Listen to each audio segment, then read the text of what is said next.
Andrew, a wealthy businessman, walks past the same homeless man, Samuel, every day without a second glance. To him, Samuel is just another unfortunate soul lost in the chaos of the city. But one fateful evening, something changes. A moment, a glance, and Andrew's world is turned upside down. Who is Samuel? What secret has he been hiding all this time? Sometimes the ones we ignore are the ones who hold the most significant secrets. Stay till the end to witness the shocking truth that will change everything. Andrew is a self-made millionaire who believes hard work is the only path to success. Every morning, as he walks to his office in downtown New York, he sees the same homeless man sitting near the entrance of his skyscraper. Samuel, an old, rugged-looking man, sits there quietly, with a faraway look in his eyes. Unlike other beggars, he never asks for money. Andrew, like many others, chooses to ignore Samuel. To him, Samuel represents laziness and poor life choices. He doesn't believe in handouts. Success is earned, not given. But Andrew doesn't know that Samuel isn't just another homeless man. He carries a secret that will shake Andrew's world to its core. One evening, as Andrew leaves his office late at night, he notices Samuel shivering in the cold. Something about the older man's distant eyes bothers him. For the first time, he hesitates. Should he help? But just as quickly, he shakes his head and walks away. However, fate has a strange way of bringing people together. Andrew is about to learn that the man he has ignored for years is far more than he appears to be. The next morning, Andrew found himself unusually distracted. As he sat in his luxurious office overlooking the city skyline, his mind kept drifting back to the homeless man. Samuel. There was something unsettling about the old man's look at him the night before. It wasn't desperation or hopelessness.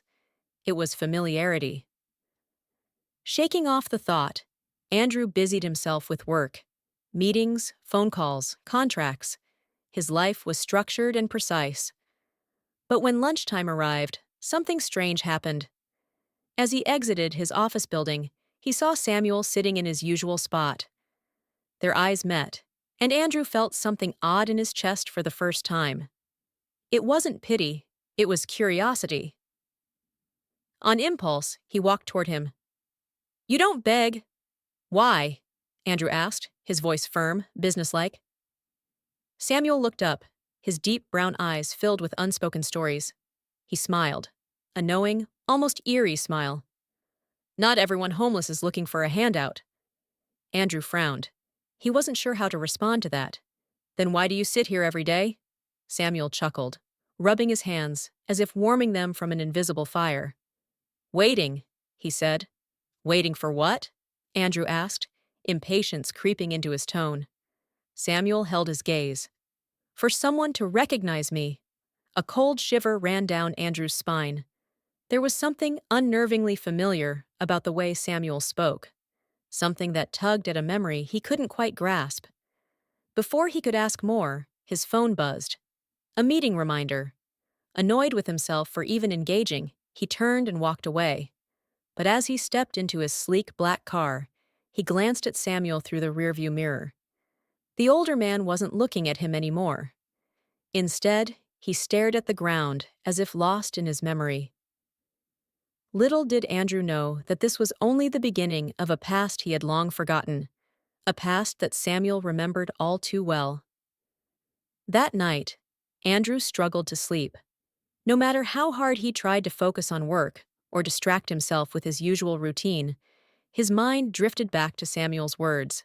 "Waiting for someone to recognize me." It didn't make sense. Andrew was sure he had never met this man before. How could a homeless stranger claim to be waiting for him? Frustrated, he decided to end the distraction. The following day, Andrew approached him with determination instead of ignoring Samuel. "You said you're waiting for someone to recognize you. What did you mean by that?" Andrew's voice was sharp, demanding answers. Samuel looked up, his weathered face showing no surprise. Instead, he gestured to the empty spot next to him. "Why don't you sit for a while?" Andrew scoffed. "Him?" Sit on the dirty sidewalk in his expensive suit? The idea was ridiculous. But something in Samuel's eyes, a quiet challenge, made Andrew hesitate. With a deep breath, he knelt beside him. Samuel gave a slight nod. You don't remember me, do you? Andrew frowned. Should I? Samuel sighed, rubbing his hands together. It's been a long time, but I shouldn't be surprised. You were just a boy when I last saw you. Andrew's heartbeat quickened. What are you talking about? Samuel smiled sadly. I knew your father. Andrew's breath caught in his throat. His father? The man who had built the empire Andrew now ran? The man who had died when Andrew was just a teenager? That's not possible, Andrew said, his voice quieter now. My father never knew anyone like you. Samuel sighed deeply, looking up at the towering buildings surrounding them. That's what you were told. But there's a lot about your father's life that you don't know. Andrew's hands clenched into fists. He didn't like where this conversation was going. If you knew my father, prove it. Samuel reached into his tattered coat pocket and pulled something small and metallic. When he opened his hand, Andrew felt the air leave his lungs. It was a golden pocket watch. Not just any watch, his father's watch, the one that had gone missing the night he died. Andrew's entire body tensed as he stared at the familiar object. How do you have this? He demanded, his voice shaking. Samuel met his gaze, his expression unreadable. Because, Andrew, I was there that night. Andrew's pulse pounded in his ears as he stared at the golden pocket watch resting in Samuel's weathered palm. His father's watch, the one that had vanished the night of his tragic death. His mind raced. How could this man, this homeless stranger, have something so personal, so important? What do you mean you were there that night? Andrew's voice was barely above a whisper. Samuel sighed, his eyes filled with deep sorrow. It was raining that night, he began. You were just a kid, barely 13. Your father had called me and said he needed to see me urgently. Andrew frowned. He had never heard this before. His father had died in an apparent accident, slipping off the balcony of their mansion. Or so he had been told. Who are you? Andrew pressed his patience, unraveling. Samuel hesitated before answering, his voice thick with emotion. I was your father's best friend. The words sent a jolt through Andrew. Best friend? Impossible. He had never seen this man before. His father was always surrounded by powerful business moguls, not homeless men. You're lying, Andrew said, his fists tightening. My father didn't have friends like you. Samuel gave a sad smile. Because he kept me a secret, just like he kept a lot of things from you. He paused, studying Andrew's reaction before continuing. I was there that night because he was in trouble. He found out something dangerous. Andrew's stomach twisted. What kind of trouble? Samuel looked away as if debating whether to say more. Finally, he met Andrew's gaze. Your father discovered that someone close to him was planning to betray him, someone he trusted. Andrew's breath hitched. Who? Samuel exhaled slowly. Your uncle, William. Andrew's world tilted. William? His father's younger brother? The man who had helped raise him after his father's death? The man who had guided him through the business world? Number it couldn't be. That doesn't make sense, Andrew said, shaking his head. My uncle, he loved my father. He took care of me after he died. Samuel's eyes darkened. He took care of you because he needed to control you. He didn't want you asking questions. He didn't want you digging too deep into what happened that night. Andrew swallowed hard, his throat dry. You're telling me my father's death wasn't an accident? Samuel looked him straight in the eyes. No, Andrew. Your father was murdered. Andrew's heart stopped. The ground beneath him felt unsteady. For years, he had accepted the version of events told to him, that his father's death was a terrible accident. But now, sitting beside a man he had ignored for years, he was learning that his entire life had been built on a lie. Samuel placed the pocket watch into Andrew's trembling hands. Your father wanted me to protect you, but I failed him that night. I couldn't stop what happened. Andrew felt his chest tighten. Why didn't you come to me sooner? Samuel's voice cracked. Because I knew you'd never believe me if I did. Andrew's mind was spinning. His father had been murdered. His uncle had betrayed him. And the only person who seemed to know the truth was a man he had ignored for years. Taking a deep breath, he met Samuel's gaze. Tell me everything. Samuel nodded. But not here. If your uncle finds out you know the truth, you'll be in danger too. Andrew felt a chill run down his spine. For the first time in his life, he realized, he wasn't just uncovering the past.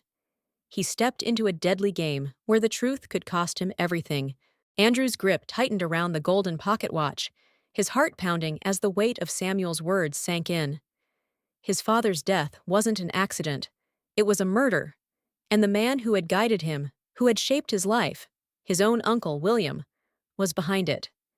He took a shaky breath, forcing himself to focus. If my father knew he was in danger, why didn't he go to the police? Samuel sighed, rubbing his weathered hands as if trying to warm them. He was going to. That's why he called me. He had gathered evidence, documents, recordings, proof that William was involved in illegal deals, laundering money through the company, and preparing to cut your father out. But before he could act, he was silenced. Andrew felt a wave of nausea. His father had been betrayed, and the proof had been buried with him. And you? Why didn't you say anything? Samuel's face darkened. I tried, but William is powerful. The night your father died, I was supposed to meet him. When I arrived at the house, the gates were already locked. I saw shadows moving on the balcony and heard a struggle. And then... He hesitated, his voice thick with emotion. Then he fell. Andrew's chest tightened. He had never questioned the official report. His father had slipped and fallen to his death. But now, an entirely different picture was forming. I ran to the gate and tried to get in, Samuel continued. But security was already there. They chased me off before I could reach him. The next day, the news called it an accident. I knew it wasn't. But who would believe a man like me? He scoffed bitterly. William made sure no one would listen. Andrew felt rage bubbling inside him. He had been living under a lie, trusting the very man responsible for his father's death. You said my father had evidence. What happened to it? Samuel leaned in, lowering his voice. That's the question. William never found it. That means it's still out there, somewhere. Andrew's mind raced. If the evidence still existed, he had to find it and expose the truth. Samuel studied him for a long moment before speaking again. You're in danger now, Andrew. If William even suspects you're asking questions, he'll come after you next. A cold chill ran through Andrew's spine. He had spent years trusting William, never once imagining him capable of such a crime. And now, he was realizing he might be his next target. What do we do? Andrew asked, his voice steady despite the fear creeping into his chest. Samuel gave him a small, knowing smile. We find that evidence before William finds us. Andrew exhaled sharply, his resolve hardening. He had been unaware of the darkness lurking in his family. But now there was no turning back. It was time to uncover the truth, and he wouldn't stop until justice was served. The weight of the revelation pressed heavily on Andrew's shoulders as he sat across from Samuel in the dimly lit diner. The hum of conversation and the clinking of silverware around them faded into the background. His mind was racing. If his father had hidden the evidence, there must be a way to find it. Samuel leaned forward, his voice low. Your father was a careful man. If he hid something this important, he would have left behind clues. Andrew exhaled sharply, gripping the pocket watch tighter. His father's watch. Could it be more than just a memory? He turned it over, running his fingers along its surface. Suddenly, something caught his eye, a tiny engraving on the back, barely noticeable. For A.L., the truth always finds its way. Andrew's breath hitched. A.L., he murmured. That's me. Andrew Langford. Samuel's eyes widened. Your father left this for you. He must have known you'd figure it out one day. A sense of urgency coursed through Andrew. Suddenly, he fumbled with the watch, pressing and twisting. A faint click. The back popped open, revealing a folded, yellowed piece of paper. With trembling hands, Andrew unfolded it. The handwriting was unmistakable. His father's. If you're reading this, son, I hope you're ready for the truth. The real evidence is hidden where we made our best memories. Don't trust anyone, not even family. Andrew's heart pounded. Where we made our best memories? He recalled his childhood, the times spent laughing, playing, and talking with his father. And then it hit him. The cabin, he whispered. Samuel nodded slowly. The one by the lake? Yes, Andrew confirmed, his mind already piecing together the next steps. His father had owned a secluded cabin by the lake, a place they visited when Andrew was a child. It had been abandoned for years. If the evidence was there, it had been waiting for him all this time. Samuel leaned back, his expression serious. Then that's where we need to go. But we have to be careful. If we figured this out, William might too. A sense of urgency tightened around Andrew's chest. They were running out of time. He stood, slipping the pocket watch into his coat. Then we leave tonight. Samuel gave a curt nod. I'll get us transportation. Meet me at the bus station in an hour. As Andrew stepped out of the diner, the cold night air hit him like a wave. He pulled his coat tighter, glancing over his shoulder. Paranoia seeped into his bones. Was someone watching him? He had grown up believing his father's death was an accident, but now he was unraveling secrets that could endanger his life. The truth was out there, hidden in the shadows of his past, and he was finally ready to face it. Section 7. The Final Revelation. Andrew's hands gripped the steering wheel as Samuel drove down the winding road to the old cabin. The headlights cut through the darkness, illuminating the thick trees that lined the path. His heart pounded. Every second brought them closer to the truth, and the danger that came with it. Stay sharp, Samuel warned, eyes scanning the road behind them. If William suspects anything, he won't let us walk away from this. Andrew swallowed hard. He knew Samuel was right. If William had killed once to protect his secrets, he wouldn't hesitate to do it again. The cabin came into view, standing eerily untouched despite years of neglect. Andrew parked the car and stepped out cautiously, the cool night air heavy with anticipation. Samuel followed, keeping a hand inside his coat, ready for anything. Andrew pushed open the door, dust swirling in the air. He flicked on a flashlight, sweeping it across the wooden walls and old furniture. Everything looked the same, yet different, like a ghost frozen in time. His father had hidden the evidence here. But where? Samuel walked to the fireplace, running his fingers over the brickwork. If I were your father, I'd hide something in a place no one would think to look. Andrew's mind raced. He remembered sitting by the fire with his father, listening to his deep, reassuring voice telling stories. He closed his eyes, searching his memory. Then it hit him. The floorboards, he whispered. He rushed to the center of the room and dropped to his knees. Samuel handed him a crowbar, and Andrew wedged it between two old planks. With a grunt, he pried them open. There, buried beneath the wood, was a metal box covered in dust. Andrew's hands trembled as he lifted the box and unlatched the lid. Inside, neatly stacked, were documents, ledgers, and a USB drive. He flipped through the papers, his stomach tightening with every word. Bank records, signed agreements, proof of embezzlement. And then, at the very bottom, he found a photograph. It was a picture of his father and William, taken just weeks before his father's death. On the back, in his father's handwriting, were the words, "If anything happens to me, trust no one but Samuel." Andrew looked up at the older man, his throat tight with emotion. His father had trusted Samuel with the truth. And now, that truth was in Andrew's hands. Before he could say a word, Headlights flashed outside. A car screeched to a halt. Doors slammed. Footsteps crunched on the gravel. Samuel peered out the window, his face grim. "We've got company!" Andrew's heart pounded. William had found them.